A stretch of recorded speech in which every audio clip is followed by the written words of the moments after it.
먼저 사사기 6장 11절부터 16절까지 있는 말씀을 읽도록 하겠습니다. 여호와의 사자가 아비에셀 사람 요아스에게 속한 오브라에 이르러 상수리 나무 아래에 앉으니라. 마침 요아스의 아들 기드온이 미디안 사람에게 알리지 아니하려 하여 밀을 포도주 틀에서 타작하더니 여호와의 사자가 기드온에게 나타나 이르되 큰 용사여 여호와께서 너와 함께 계시도다 하매 기드온이 그에게 대답하되 오 나의 주여 여호와께서 우리와 함께 계시면 어찌하여 이 모든 일이 우리에게 일어났나이까. 또 우리 조상들이 일찍이 우리에게 이르기를 여호와께서 우리를 애굽에서 올라오게 하신 것이 아니냐 한 그 모든 이적이 어디 있나이까. 이제 여호와께서 우리를 버리사 미디안의 손에 우리를 넘겨주셨나이다 하니 여호와께서 그를 향하여 이르시되 너는 가서 이 너의 힘으로 이스라엘을 미디안의 손에서 구원하라. 내가 너를 보낸 것이 아니냐 하시니라. 그러나 기드온이 그에게 대답하되 오 주여 내가 무엇으로 이스라엘을 구원하리이까. 보소서 나의 집은 므낫세 중에 극히 약하고 나는 내 아버지 집에서 가장 작은 자니이다 하니 여호와께서 그에게 이르시되 내가 반드시 너와 함께하리니 내가 미디안 사람 치기를 한 사람을 치듯 하리라 하시니라. 안녕하십니까. 저는 이번 주 요셉 기도회를 통해 하나님께서 기드온을 부르시고 어떻게 사용하셨는지에 대해 함께 은혜를 나누고자 합니다. 기드온을 부르실 때의 일도 역시나 이스라엘이 죄악에 빠져서 하나님을 잊어버린 것으로 시작합니다. 이때 미디안 족속이 아말렉과 다른 동쪽의 가나안 족속들과 손을 잡고 이스라엘을 침공했습니다. 그리고 수시로 군대를 이끌고 와서 이스라엘 백성들의 농작물을 포함해 가축까지 모조리 약탈해 갔습니다. 이스라엘 백성들은 그런 미디안의 침략으로 인해 매우 극심한 고통 속에 있었습니다. 견디다 못한 이스라엘 백성들은 7년이 지났을 때 하나님께 부르짖기 시작했고 하나님께서는 그 부르심에 대한 응답으로 기드온을 불러서 이스라엘을 구원하도록 하셨습니다. 그런데 오늘 본문을 보면 이스라엘을 구원하기 위해 부름을 받은 기드온의 모습이 좀 아쉽습니다. 먼저 기드온은 포도주 틀에서 몰래 밀을 타작하고 있었습니다. 그냥 타작을 하면 미디안 족속에게 빼앗기기 때문에 기드온은 이렇게 좁은 포도주 틀에서 몰래 밀을 타작할 수밖에 없었습니다. 특히 밀과 포도는 수확철이 다르기 때문에 미디안의 눈을 피할 수 있었습니다.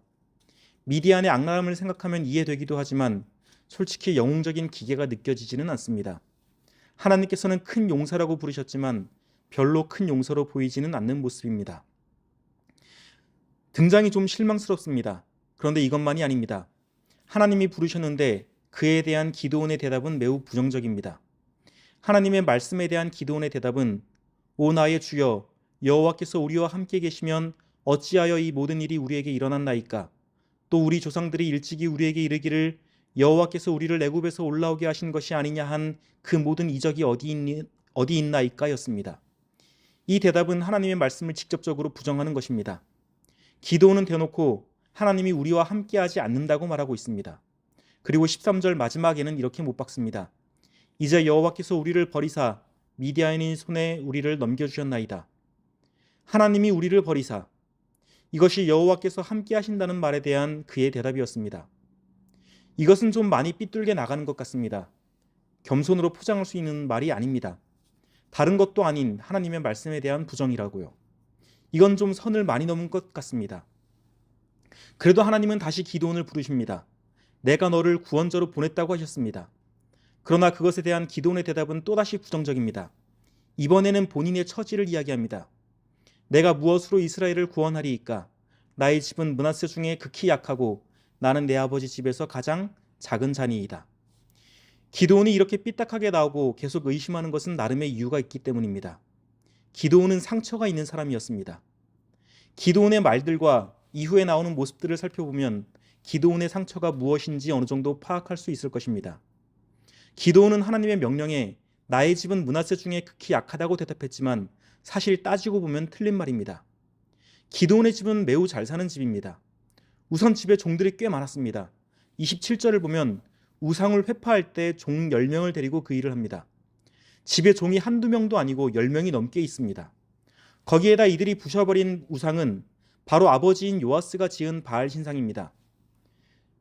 그런데 그 신상을 부수자 그 성읍 사람들이 제사를 드리러 왔다가 부서진 제단을 보고 기드온을 끌어내서 죽이자고 했습니다.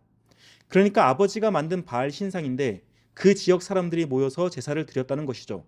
그럼 그 바알 신상은 보통 가정집에 모시는 수준이 아니라 지역을 대표할 만한 상당히 큰 규모였다는 것을 알 수 있습니다. 아무나 만들 수 있는 것이 아니었어요. 또 나중에 마을 사람들이 우상을 부신 기드온을 죽이려고 하자 요아스는 바알을 위해 다투는 자는 다 죽이겠다고까지 이야기를 합니다. 그리고 그 말에 아무도 반발하지 못했습니다. 즉 기드온의 집은 아무리 못해도 그 지역의 유지였습니다. 굉장히 잘 사는 집이에요. 그런데 므낫세 지파에서 극히 약하다고 말합니다. 이상하죠? 이 말을 한 후에 이어서 자기가 집에서 가장 작은 자라고 말합니다. 이 말은 보통 막내라는 말로 해석됩니다. 그러니까 기드온은 위에 형들이 있었습니다. 그런데 그 형들이 어떻게 되었습니까? 8장 18절부터 보면 그 이야기가 나옵니다. 기드온이 미디안의 왕들인 세바와 살문나를 잡은 후 다볼에서 죽인 자들에 대해서 묻습니다. 다볼에서 일어났던 전투에 대해서는 알려진 바가 없지만 정황을 살펴보면 7년 전 미디안이 쳐들어왔을 때 벌어진 전투였던 것 같습니다. 그 전쟁에서 죽은 사람들의 얼굴이 어떠했는지를 묻자 세바와 살문나는 기드온과 그들이 닮았다고 말합니다. 전쟁에서 죽은 형들의 얼굴을 세바와 살문나가 기억하는 것은 아마 죽은 기드온의 형제들이 보통 사람들이 아니었기 때문일 것입니다. 기드온의 집은 유력한 집이었기에 전쟁에서 기드온의 형들은 사람들의 중심이 되어서 싸웠을 것입니다. 한마디로 장군의 역할을 했었을 것이라는 말입니다. 그런 사람들은 보통 생포에서 신문을 한 후 죽이기 때문에 세바와 살문나가 그들의 얼굴을 기억하는 것이 이상한 일은 아닙니다. 특히 세바와 살문나는 그들이 기드온을 그냥 닮은 것이 아니라 모두가 왕자들의 모습과 같았다고 이야기합니다. 그러니까 비록 포로였지만 그들은 위엄을 갖추고 당당히 섰습니다. 기드온의 형들은 그렇게 죽임을 당했습니다. 이런 사건이 있었기 때문에 기드온의 마음속은 상처로 가득했습니다. 그래서 하나님이 함께 하신다는 말을 들었을 때 삐딱하게 나온 것입니다. 하나님이 우리와 정말 함께 하신다면 형들이 전쟁에서 죽을 때 왜 그냥 내버려 두셨습니까? 그때 왜 침묵을 지키고 계시냐는 말이죠. 하지만 이러한 기드온의 쓰라린 부르짖음에 하나님은 딱히 합당한 대답을 하지 않으셨습니다. 단지 그에게 다시 사명을 주시고 믿음의 길을 걸어가라고 재촉할 뿐이셨습니다. 나중에 세바와 살문나를 잡은 후 형들에 대해 물었던 것을 보면 기드온의 마음속에는 이 일로 인한 상처가 여전히 남아 있었습니다. 그럼에도 그는 그 상처를 안고 묵묵히 하나님이 명하신 길을 걸어갔습니다. 비록 그에게 대답이 주어지지 않았다 해도요. 오늘날 하나님이 사용하시는 사람들도 다르지 않을 것입니다. 상처 없는 정말 건강해 보이는 사람이 사용되는 것이 아닙니다. 신앙에 관한 모든 질문이 깔끔하게 해결되었기에 전진하는 것이 아닙니다. 여전히 아픔을 가지고 있고 문제가 해결되지 않았지만 그래도 전진하는 것입니다. 우리 중에도 이런 상처들이 있는 분들이 꽤 많을 줄로 압니다. 그 상처가 다른 것도 아니고 신앙으로 인한 상처들이 분명 있을 것입니다. 아직도 왜 나에게 그런 일이 일어났는지 짐작조차 할 수 없는 문제들이 있겠죠. 훗날 하나님을 만나면 물어보고 싶은 것이 정말 많을 것입니다. 그러나 그런 상처와 아픔과 문제가 있다 하더라도 하나님은 그런 여러분을 사용하실 것입니다.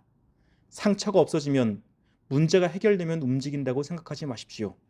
여전히 상처를 갖고 있지만 여전히 궁금하고 답답하지만 그래도 움직이는 사람들이 온전한 하나님의 사람이 됨을 기억하시고 계속 전진하는 저와 여러분이 되기를 간절히 바랍니다.